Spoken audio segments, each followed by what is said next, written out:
What's going on, everybody? That was something, huh? The Browns lose again in Pittsburgh, 23-9. Just an absolutely abysmal performance from everybody and anybody in this organization.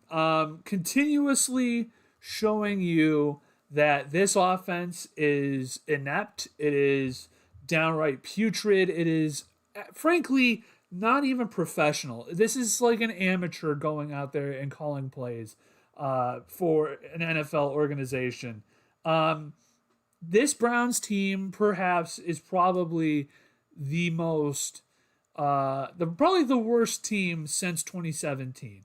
And 2017 went 0-16. I guarantee this team is probably going to go at least 2-15. This is probably a 2-15 organization. This is not an organization that is catered to win. This is not even an NFL organization. I just cannot believe that we have to sit here week after week after week watching this offense for 2 years now continuously being the worst historical offense in the NFL. Kevin Stefanski cannot call plays. I am off. You guys know, I have been a Kevin Stefanski defender, quote unquote defender. I've tried to give Kevin the benefit of the doubt for a while. I cannot, in good faith and good conscience, continue to defend what Kevin Stefanski is doing, because this has gotten to a point to where it just seems like Kevin Stefanski is coaching scared. It seems like he is coaching to not get fired, but at the same time, his coaching and his play calling screams scared, screams fear. It screams like a guy who is afraid of of making mistakes. But the problem is, that's all you do on offense is make mistakes. All you do on offense is make mistakes. That's all you do. And it's so fucking frustrating. I'm gonna swear because I have to swear. It is so fucking frustrating to sit here and continuously watch the worst offense in the NFL. It's not even close. This is the worst offense in the NFL. This team does not look ready to play at all. They're making mistakes left and right. The offensive line is putrid. It is putrid. Cam Robinson looks like he could give two shits if he's out there. KT Levinston is a barn door. Joe Batonio, Wyatt Teller, Posich are old. They're in their 30s. They're in their later stages of their career. You got nobody behind them who's worth a damn.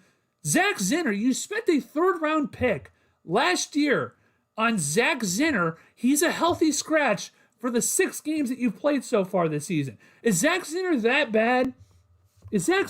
How bad does Zach Zinner have to be for him to be a healthy scratch every single game compared to what we see every single week on this offensive line? Please tell me. I know he's a guard. I know that you have Batonio and you have Teller. But for the love of God, how can he be any worse than what we have been seeing the last 6 weeks on this offensive line? Not to mention, you have a rookie quarterback playing his second NFL game. You go out there and you throw the ball 52 times. 52 times with Dylan Gabriel, who cannot throw the ball more than 15 yards. Again, another game plan where you are dinking and dunking. And I have said, I've been trying to give Kevin Stefanski the benefit of the doubt. Okay? I have tried to give him the benefit of the doubt for a while. But at some point, man, the finger has to be pointed at you, because it has been pointed at everybody else, man. It has been pointed at everybody else. It was Baker's fault. Then it was Oh, well, we don't have 3 first-round picks. We don't have 3 first-round picks. We gave them up for Deshaun Watson. Then it was Deshaun Watson's fault. Then it was Joe Flacco's too old for this offense. Then Jameis Winston throws too many picks. Then it was Ken Dorsey doesn't know how to call plays.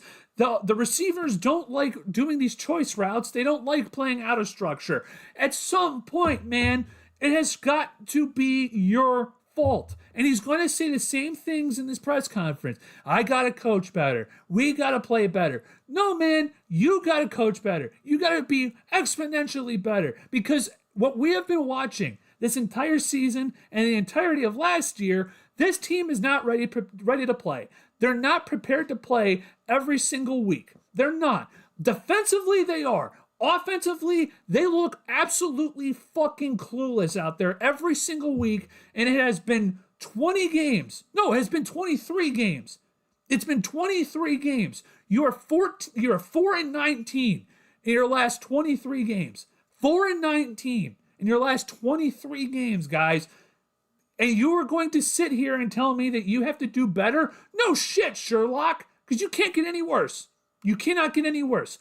And the crazy thing is that a lot of people have been trying to hype up the Browns the last couple of days, saying, oh, you know what? If they can get something out of this Pittsburgh game, well, you can look forward to next week because the Miami Dolphins haven't been playing that well. They just went toe-to-toe with the Los Angeles Chargers. They lost in the last second field goal to the Chargers. They scored 26 points today. Do you think you're going to keep up with Tua Tagovailoa? No, probably not, because this team cannot score more than 13 points. They just cannot. They just cannot. It baffles me, man. It baffles me to see the Cleveland Browns continue to just be okay with being bad. This is ridiculous. It's ridiculous. I am so sick and tired of being bad. I am so sick and tired of having to try and outsmart everybody because we're the smartest people in the room. And that is what the last 6 years have been under the Kevin Stefanski and Andrew Berry regime. It has been, we are smarter than everybody. We are stubborn in what we do. We are stubborn in what we believe in. And our plan is the best plan in the world. And it is never going to change because our plan is the greatest plan. Doesn't matter if the plan is awful and is not working. Deshaun Watson gives us the best chance to win. That's all we heard last year. And it took him snapping his Achilles for them to finally change and pivot off into Jameis Winston. Same thing this year. It took Joe Flacco being barely able to move, being barely able to walk for them to make a change to Dylan Gabriel. And again, I'm not going to be... Dylan Gabriel looks serviceable. He looks like a backup quarterback. That's who he looks like. He looks fine. I'm not blaming Dylan Gabriel for the loss today because you know why? He had like 7 or 8 drops because his receiving core is so unbelievably ass. His receiving core is ass. Jerry Jeudy should be cut. He is not a number 1 receiver. He is a awful number 1 receiver. He is at best a number 2. He is a very good number 3, but he is not a number 1 receiver. All right, I've been yelling for 9 minutes. I'm going to read some of your guys' chats because I want to thank you guys for so much for coming out here. Hazahoo, get Barry and Stefanski the fuck out of here. Yes, 100%. Barry and Stefanski have got to go. Ohio Sportscast, hey there, we are so done. Fire Stefanski, special teams coach Bubba Ventrone, and fire Andrew Barry. My rant. Yeah, I agree. That's what the Browns have to do. It is long overdue for the Browns to clean house. You're doing this, at the point, you're just doing this for stability, for the sake of stability. And again, stability is fine. But if you're just being stable for the sake of being stable, and there's no improvement whatsoever, then there's no reason to not shake anything up. There's just no reason. As I'm saying, Mercs, Browns, what happened with the laughing emoji? I'm assuming you're a Steelers fan. I mean, you can laugh at us, man. We deserve to be laughed at. We're a fucking laughing stock again. Hazahoo again. I've tried to defend this. Oh my God. All right, let me slow down. I've tried to defend Stefanski too. 2 times to the playoffs and 2 Coach of the Year awards, but no consistency. Yeah. Again, A lot of people want to say, "Oh, the Coach of the Year awards don't matter." They do. They do matter because you're the best coach compared to any other coach. That's the award. It's like if you get an Employee of the Month award and then someone says, "Oh no, that doesn't really count." Well, I was the best employee of the month. I'm the best worker. That's like, again, I don't like the argument that people like. I know Adam the Bull does this. Here he goes, "Oh, Coach of the Year doesn't matter. Coach of the Year doesn't matter."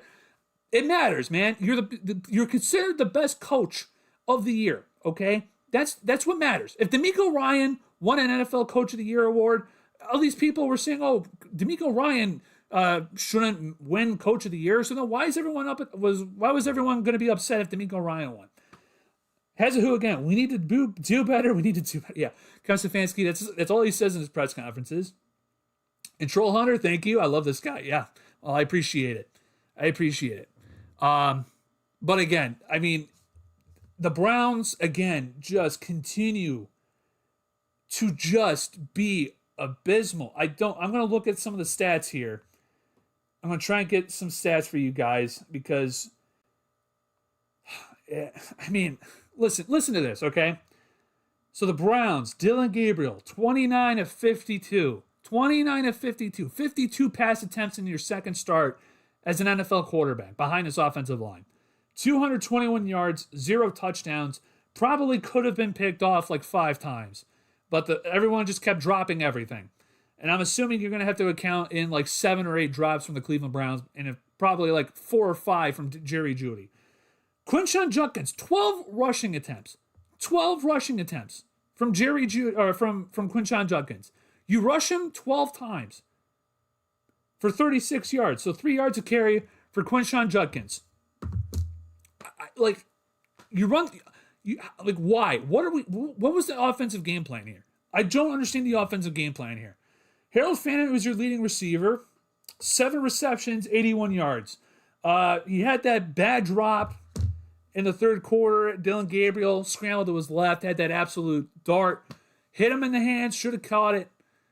But again, you're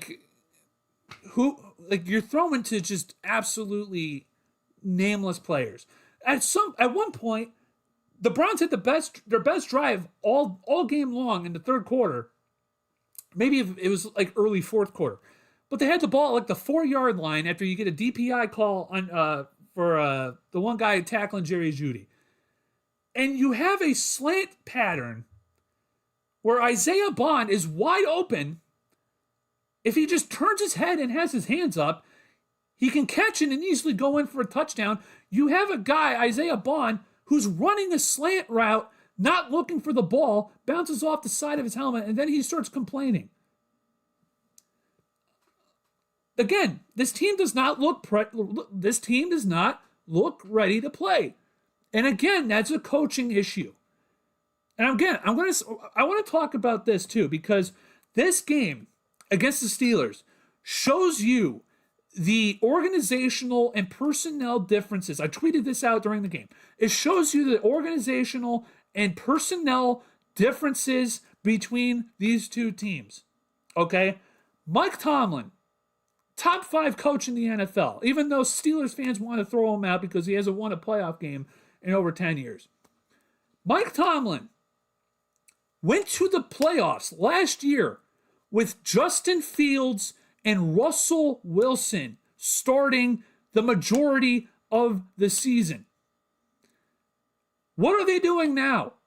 Justin Fields had 47 passing yards against the Denver Broncos today.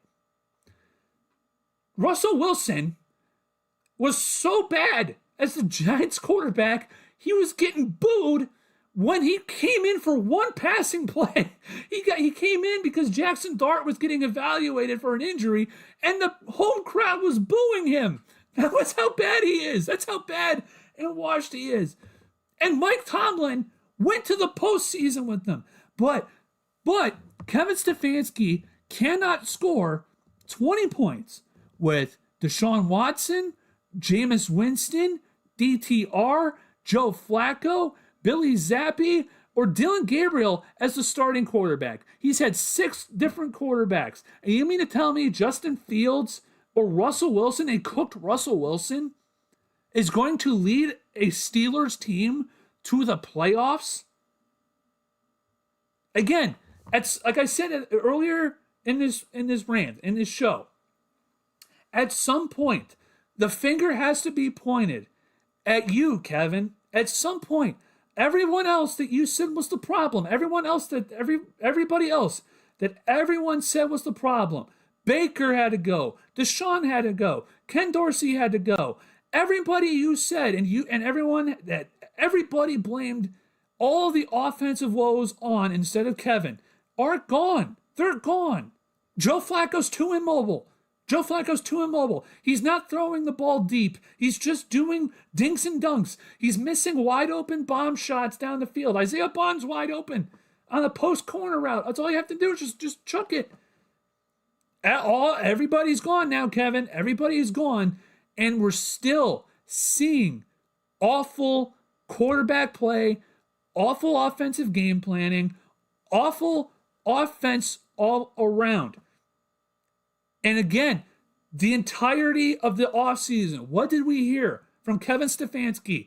Oh, we're going back to my offense. This is my offense.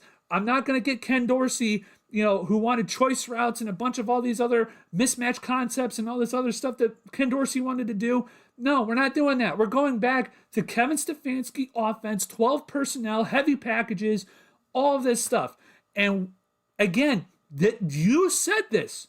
You said this before the season started.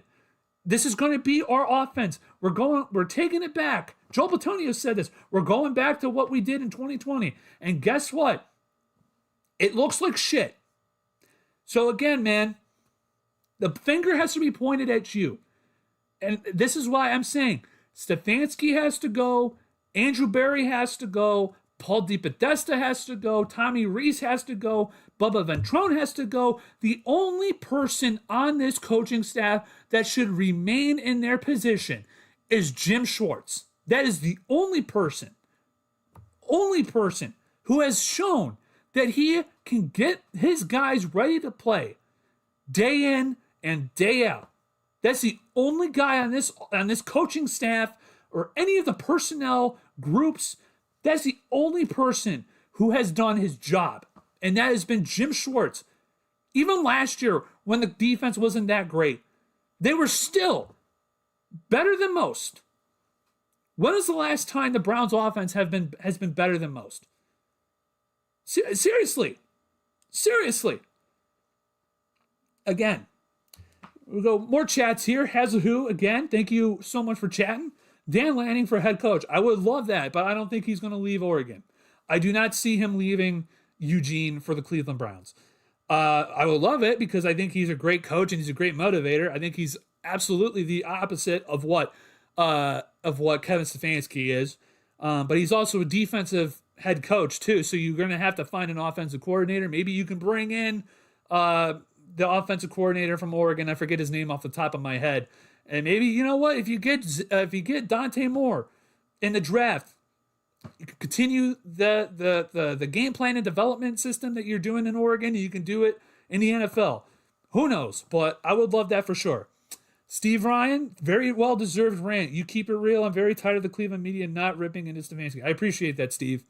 Hazahu, meanwhile, Baker is now a top 10 to 15 QB in the league. No, he's not. He's not a top 10 to 15 QB in the league. He's a top 5 QB. Hazahu, you're underselling how good he has been. And they just showed. I have the Packers Bengals game on my TV. Tampa Bay just scored a touchdown. They're up 7-3. Last time I checked. So Baker's been a top 5. He's an MVP candidate. He's an MVP candidate. Hazahu. He's not a top 10, 15 quarterback. He's a top 5 quarterback. Again, I don't think. Do I think that Baker would have been this successful in Cleveland? No, he had to go. Even himself, he himself had said that he had to go through what he went through in Carolina and having to go through what he had to go through in LA with the Rams. Eventually, he went on and he's successful. He's thrown the second most passing touchdowns in the last 3 years, only behind Jared Goff. He is great. He's having great. I'm happy for him. I'm rooting for him. I'm rooting for him and Nick Chubb and Houston. I am rooting for both of them, but we have to just face facts. He was not going to be this way in Cleveland. He just had to grow up. He just had to grow up. Edward Gaines, they're dropping those passes on purpose.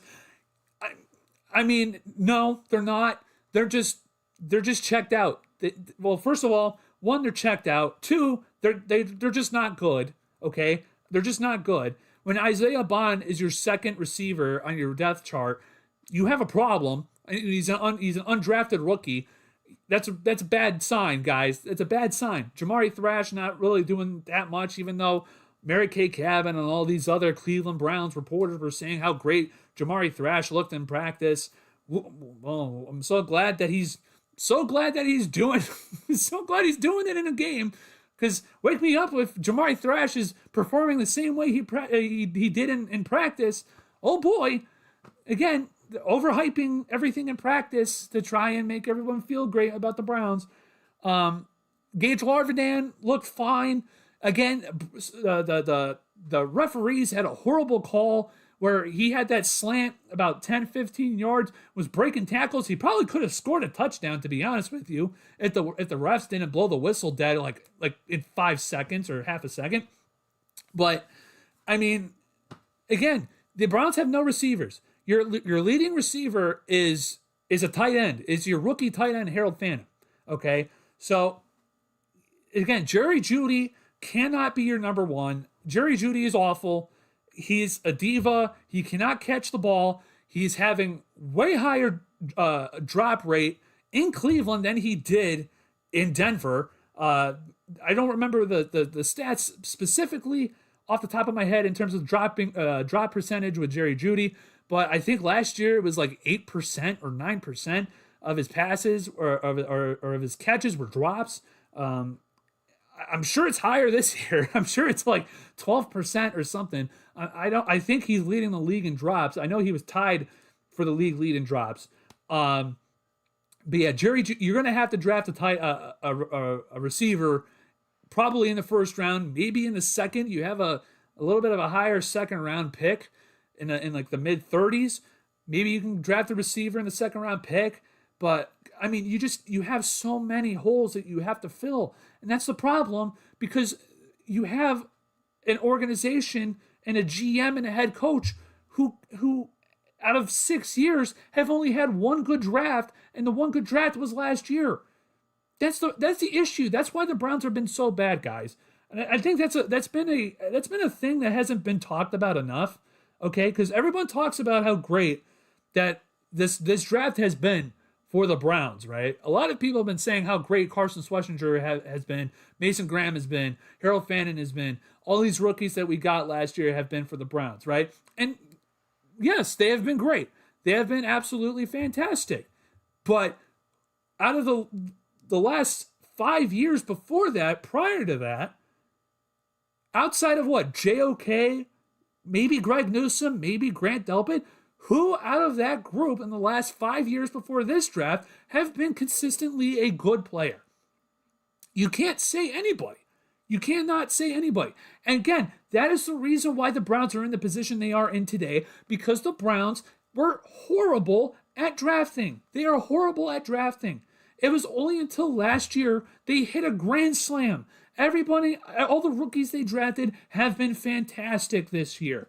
But the reason why the Browns are in the position that they are in is because the Browns cannot draft. Andrew Berry and the scouting team that they have cannot draft. That is one of the issues why we are here today, okay? And again, I see some people who go, well, what do you expect him to do when the Browns don't have 3 first-round picks? He could have had a lot of different talent because he drafted Mason Graham, and Mason Graham's been great. Well, the reason why he didn't have 3 first-round picks is because of Andrew Berry. Andrew Berry, Stefanski, and Haslam signed off on the Watson trade. They agreed to give up 3 first-round picks for Deshaun Watson. So again, all this, like the thing that, oh, well, if Andrew Berry had the 3 first-round picks, everything would be better. No, he's the one who did it. He's the one who said, I'll give up 3 first-round picks for Deshaun Watson. So that's an awful, awful defense I've seen from some people to try and defend Andrew Berry. Like, Andrew Berry's the one who gave him up. Andrew gave them up for Deshaun Watson. It's not like that's the reason why we're in the predicament. Why all of the young players that we have are rookies. There's no what third year player from a draft that we'd had is like so great right now. What? Alex Wright, maybe Isaiah McGuire. Okay, they have some good moments here or there. Not consistently enough. That's why that's partly, and I would say a huge part as to why we're in the position we are in today is because the Browns for the last 5 years prior to the last draft from this year could not draft. They cannot draft. And the reason why I'm talking about the draft is because Hazahu says, which QB in next year's draft do you think they should take? Okay. Now, if I'm saying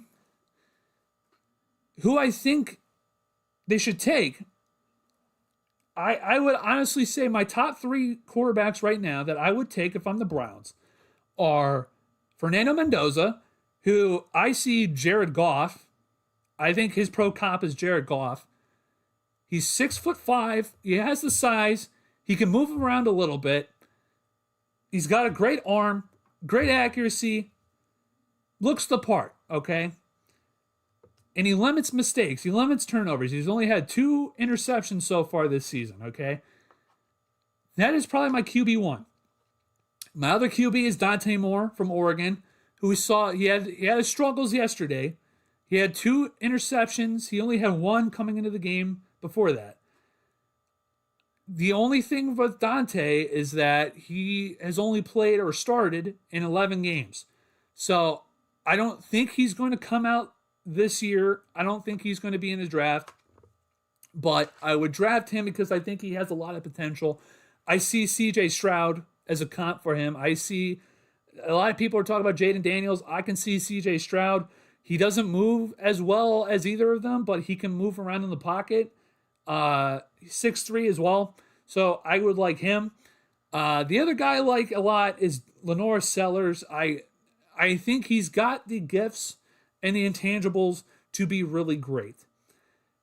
The issue and the thing that I think that people need to take into account with Lenoris for his development is I think he needs the Josh Allen treatment where he needs to have 2 years or more of development to really get into being a very good quarterback. Because right now, if you guys watch South Carolina, the guy is a one-man show. His offensive line is horrible. His receivers are horrible. His running game is horrible, okay?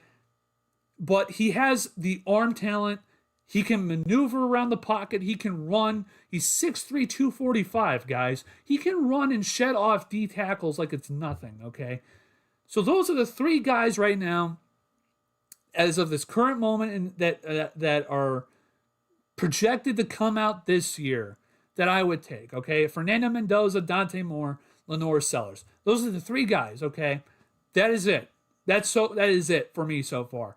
John Mateer, I think he's hurt. I would like to see him go back another season, just without any injury. I would like for him to go back one more year and to try and get a better year going in college. And there's a lot of other quarterbacks coming out in 2027 or 2028 that are a lot better, in my opinion. But yeah, so if the Browns want to get a quarterback next season, it's Fernando Mendoza, Dante Moore, or Lenore Sellers. The only issue is that I think Dante Moore and Fernando Mendoza are more pro-ready than Lenore Sellers, but Lenore Sellers has a higher ceiling than either one of them, okay? So those are the 3 guys that I would say Hazahu are the 3 guys that I am looking forward to, okay? That I would think the Browns should draft, okay? So, again, those are my rankings. It's Mendoza 1, Moore 2, Sellers 3. All right? Frankie Black says Dylan Gabriel is the one who is trash. No, it's the receivers. Yeah, again, I am not blaming Dylan Gabriel for the loss. I'm not blaming Dylan Gabriel for the loss today. He had to throw the ball 52 times. The receivers dropped probably 8 or 9 passes from Dylan Gabriel. The offensive line could not hold up. I think he got sacked 6 times today. You only ran the ball with Quinshon Judkins 12 times. Again, it is an awful offensive scheme that is causing everything to crumble. And that is Stefanski, that is Tommy Rees, that is the entire offensive coaching staff. And personnel from Andrew Berry absolutely plays into a huge reason as to why the Browns' offense is not good. Because this offense has no receivers. They cannot draft receivers. They cannot see receivers. They personnel-wise, Andrew Berry sucks at his job, and Kevin Stefanski is not good at implementing a successful offense. That's the issue here. Haynes Legacy says, what about Shedeur? Shedeur is going to play. Shedeur is going to play, guys. Do I think he's going to be great? No. But do I think that's because of him or because of the coach? I think it's going to be a mixture of both. I think we're going to see Shedeur make some decisions that are going to make you want to go, what the hell are you thinking? But there's also going to be that offensive game plan where it's like, okay, throw this 4-yard hitch, throw this comeback, throw this, screen pass, so again, I don't think Shedeur is going to be better than Dylan Gabriel. I don't think he's going to be better than Joe Flacco. I really don't. Because nobody in this offensive scheme is going to be successful. So everybody all these Shedeur stands who are saying, oh, when Shedeur goes out there, he's going to ball out and everybody's going to know that, y'all messed up with Shedeur. Nobody can succeed in this offense. I'm just saying it to you right now because there's going to be Shedeur haters who hate Shedeur and hate his fan base because his fan base have been very vocal and very toxic, who are going to be rooting for him to suck. And when he plays and when he's not going to be better than Dylan Gabriel or better than Joe Flacco in this offense, they're going to absolutely lambast the kid. And then there's going to be Shedeur Sanders fans who are going to see him not succeed and then go absolutely ape shit at Kevin Stefanski and all this other stuff. Okay? So I don't think Shedeur Sanders is going to be very much different or perform much different than what we're seeing from Dylan Gabriel. I really don't. Because I don't see anybody, any quarterback, that can succeed in this offense. I really don't. I really don't. And it's frustrating. It is very frustrating to have to sit here. Again, I'm going to say it again. I feel like a broken record. It is frustrating to sit here week after week and see other teams not even play well. They're not playing well. Pittsburgh scored 23 points. And it looked like they were struggling to score because our defense is good. They were struggling to move the ball down the field. And your offense is so inept. You can't even score 10 points. You can't. Haynes Legacy says again, then feed Judkins at least 20 plus carries, and I think Dylan and Shedeur can succeed. I agree. Listen, Haynes, I agree. 12 carries for Quinshon Judkins is criminal. It's criminal. It's criminal. You should not only run 12 times with Quinshon Judkins, with a running back like Quinshon Judkins. You shouldn't. The problem, though, Haynes, is that when the offensive game plan is run, pass for 4 yards, pass for 2 yards, pass behind the line of scrimmage, run, it's not going to look any different from what Dylan Gabriel's doing. Okay, and this is not an offense that's going to win. This isn't an offense that's going to win anything. I think I said this on Twitter. At Orange Bench. There's my username right down there. I said this on Twitter. This team, it looks like a 2-15 team. I don't think they're going to win against. They're definitely not going to win against Miami. They're definitely not going to win against New England. The only winnable game that I see on this schedule for the Cleveland Browns is against the Jets. But again, you want to lose to the Jets because you want a higher draft pick. I think it's possible. Do you understand? The worst part is that I think it's possible the Browns lose to the Jets. It is very likely. It is very possible. Very possible. So, again, Haynes, I agree with you. They need to give Quinshawn the ball more. The other issue is that when your game plan is throw the ball 4 yards, throw the ball 3 yards, throw the ball behind the line of scrimmage for screens, when you're getting blitzed up the middle and your offensive line continuously makes mistakes on assignments about their blocking schemes,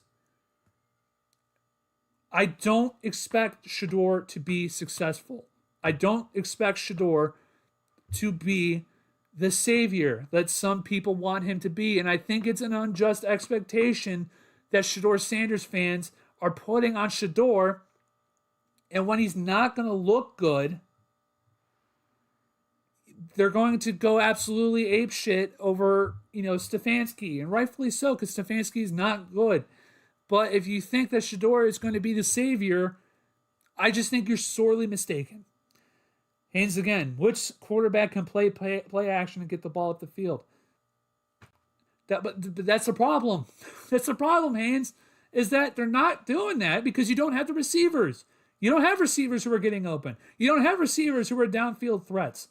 You don't have receivers who can get separation from any defensive back or safety. And so your entire game plan, which everybody has figured out, are screen passes and dump-offs. So it doesn't matter what quarterback is in there. That's my point.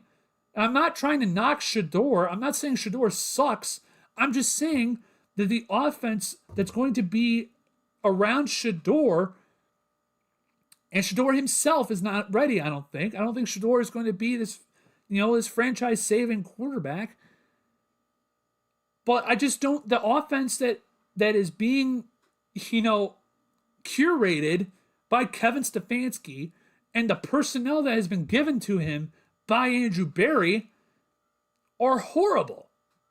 So again, I see like the people that are thinking that Shedeur Sanders is going to light it up the world and show everybody that it was a mistake not drafting him until the 5th round, they're going to be having their day because the offense is horrible. That's what I'm saying. That's what I'm saying. It's a mixture of everything. And again, like I could say it till I'm blue in the face. Like, this offense is not a winning offense. This is not even, it's not even a professional NFL offense. This is like a peewee football offense. What's the last time we have attempted a pass longer than 20 yards? When's the last time we've had a go route? When's the last time that we've thrown the ball down the seam? I'm being honest. When's the last time? Genuinely, when is the last time that the Browns have done that? I do not know. I do not know. I don't know when the last time that we have thrown a pass longer than 20 yards. Maybe against Detroit. I think, didn't we throw like a 25-yard pass play? That was like the longest of our season. I don't know. Genuinely, when is the last time we've actually thrown a pass? I want to look and see what the analytics are for Dylan Gabriel, because I want to know what is his ADOT? What is his average depth of target?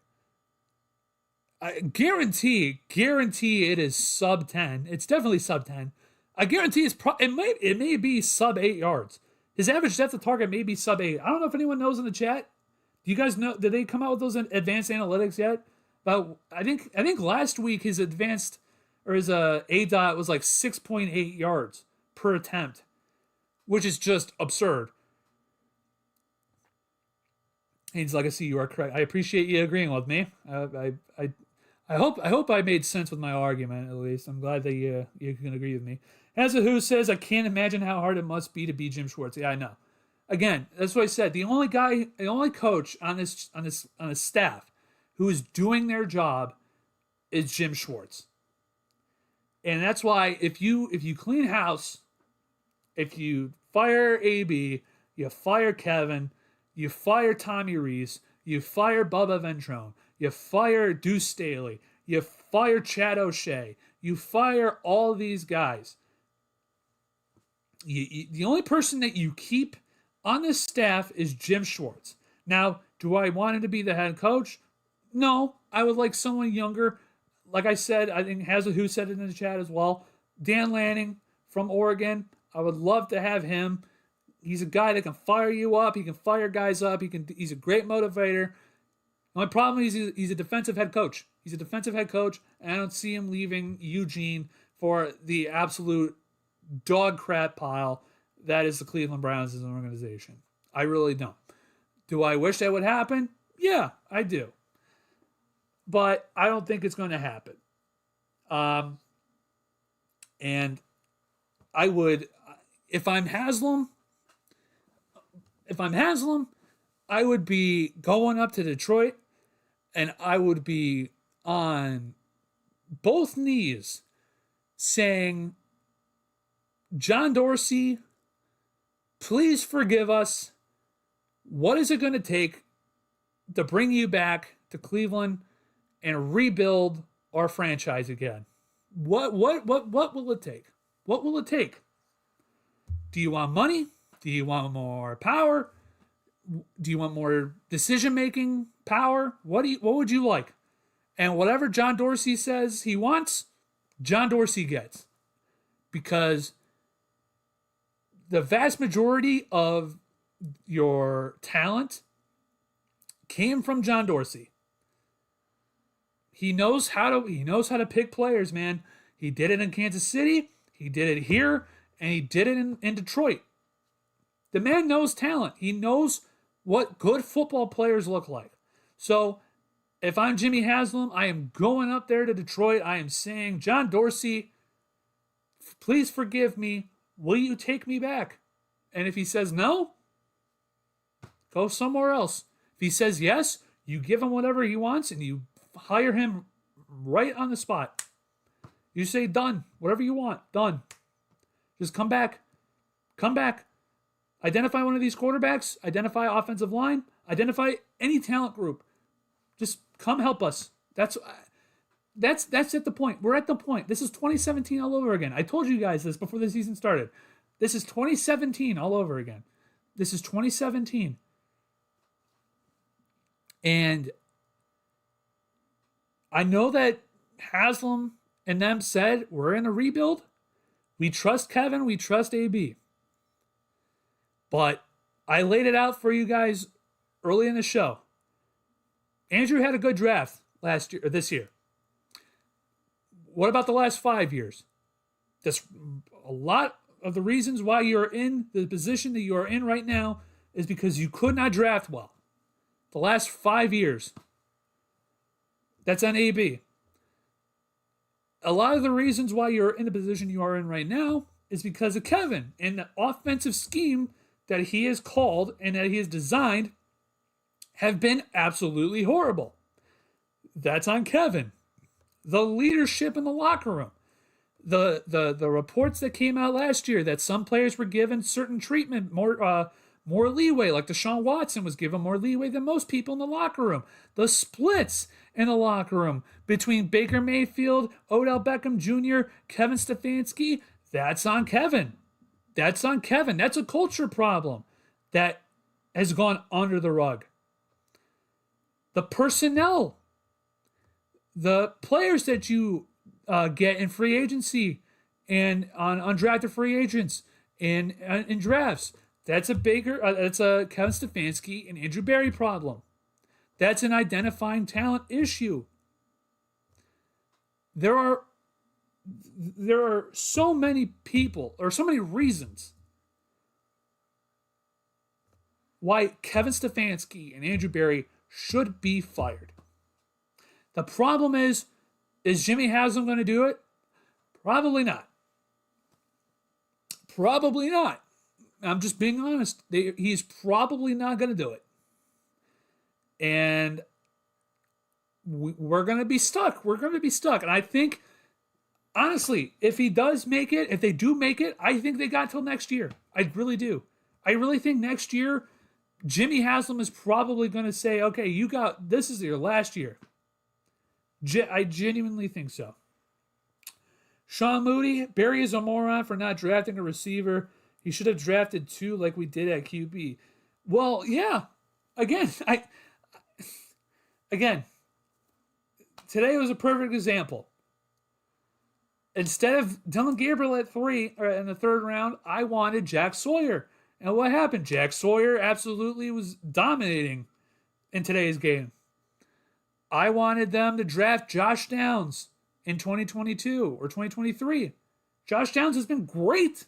Josh Downs has been great for the Indianapolis Colts. I wanted them to draft Marvin Mims. He's been great for the Denver Broncos. I wanted them to draft Christian Watson. He's been great for the Packers. I wanted them to draft George Pickens. He was great. He's been great for the Dallas Cowboys.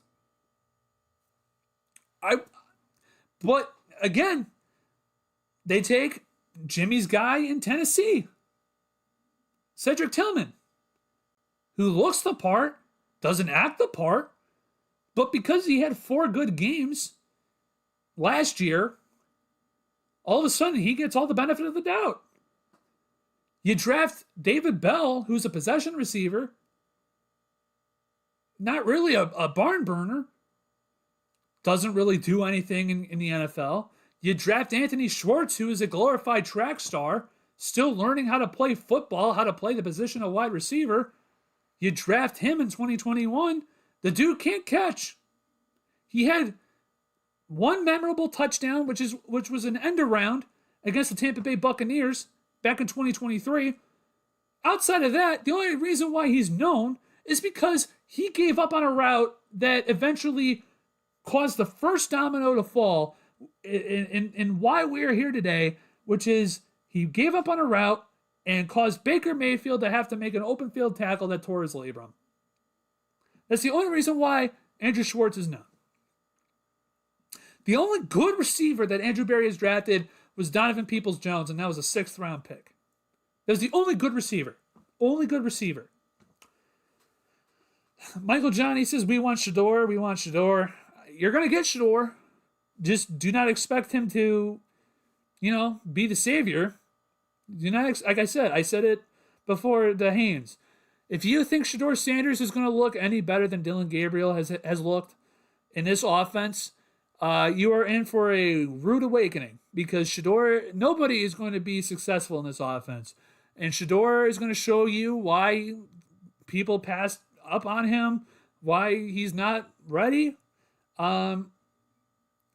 You guys are just going to be in a rude awakening. Dylan Gabriel, this is the reason why the Browns lost today is not on Dylan Gabriel. Not even close.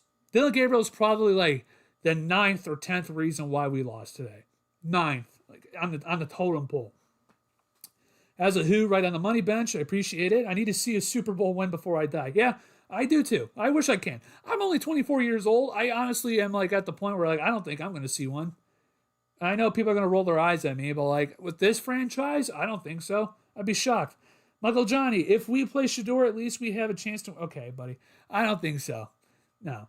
Shedeur, I would hope so. I hope so. I hope Shedeur does great. Like I said before the season started, I hope Dylan Gabriel and Shedeur Sanders turn out to be a Phillip Rivers, Drew Brees scenario where they're both so good and you have to pick between who you want, Phillip Rivers or Drew Brees, Dylan Gabriel or Shedeur Sanders. And so far, through 2 games, Dylan Gabriel looks like a serviceable backup. That's who he looks like. And I do not think, I'll say it till I'm blue in the face, if you think Shedeur Sanders is going to have success in this offense, in his offensive scheme, in his offensive game plan, you are sorely, sorely mistaken, and you're going to be in for a rude awakening. Okay. Wow, 50 minutes. Thank you guys so much for coming out. I appreciate it. Make sure you guys hit the like button. Subscribe if you're new. We do these post-game shows every Sunday after the Browns games. So if you guys like this content and you like this show, make sure you hit the subscribe button, turn the bell on for all the notifications so you guys know when we go live every Sunday for the Browns post-game reaction shows. Once again, hit the like button, subscribe. Make sure you guys follow me on X, @WarmedBench. It's down here at the bottom right of your screen, here at the title. @WarmedBench on X. That is where I post my tweets and live reactions to the Browns games before I get on with you guys here. We'll be wrapping up here in a couple minutes. My throat is absolutely shot because I was yelling at the beginning. I've been talking for 51 minutes straight. So, let's see. If you guys have anything in the chat you want to put down before we head out here, I'll read what you guys have in the chat. I feel like I've said my piece. I feel like I've said all I've wanted to say. But if you guys have anything else you want to ask me in the chat, or you want me to talk about, or want me to read, make sure you guys put it in the chat now. But yeah, San Francisco just scored against the Buccaneers, and now they're up 10-7 over Baker and Tampa. Joe Flacco struggling with the Cincinnati Bengals. They're down 10-0 against the Packers here, and Joe's jogging off the field after going 3-and-out again. So struggles for Joe Flacco continue. Yeah, I mean, there's just, I don't know. There's so much happening. But we got next week against the Miami Dolphins as they come to town in Cleveland. Both left-handed quarterbacks, so that's going to be interesting. Tua and the Dolphins played a lot better today against the Los Angeles Chargers. They played very well. They didn't get the win, but they scored 26 points. They lost 27-26. So, again, all the Cleveland sports media who've been saying that, oh, Miami's a winnable game. Yeah, no, it's not a winnable game. Then you got the New England Patriots, who were playing very well against the New Orleans Saints. I believe they were up, last time I checked, they were up 17-6. So they probably won that game. So you're going to go up against Drake May. You're going into the bye probably 1-7, and then you have a bye week a week after that. So you're going into this bye 1-7, most likely. Yeah, guys. Like I said, the only winnable game on this schedule that I see for the rest of the schedule is the New York Jets, and even then, I think that the Jets could very well win this game. It is going to be the most boring offensive performance that the world will ever see for the NFL. That game is probably going to be a 13-10 game. It boggles my mind how I feel like the Jets probably could and should win that game. And you probably do. You do want them to win because you want a higher draft pick. You want them to win because you want to take the number one pick away from them. So it's a double-edged sword. At one side, you lose to the Jets, who were the Jets, who haven't won a game yet, who just lost by 2 points to the Denver Broncos after throwing for -10 passing yards. And then on the other side, if you do lose, your chances of getting the number one pick are pretty high. So you can draft whoever you want at that point. Like I said, double-edged sword. But this team screams 2-15 to me. If that is the case, I don't see how you can bring back Stefanski or Barry after going 5-29 in 2 seasons. I really don't. But they probably will. But all right. Well, seeing as we don't have any new chats in comments, I think that's going to be it for today, guys. Like I said, I appreciate you guys coming out here on your Sunday evening. Thank you guys so much for coming out. Make sure you hit the like button, subscribe if you're new, and like I said, we will see you guys all next Sunday after the Browns and Dolphins game. Make sure you guys enjoy the rest of your Sunday night. The Cavaliers are on against the Boston Celtics in preseason game number 3. We got one more preseason game to go before we get to the regular season on October 22nd against the New York Knicks. So hopefully the Cavs can win tonight. We'll be glad to see what the reserve guys do. But we got one more Cavs game tonight. So hopefully it's a palate cleanser from what we saw today. All right, guys. Once again, thank you guys so much for coming out. Hit the like button. Subscribe if you're new. And I'll see you guys all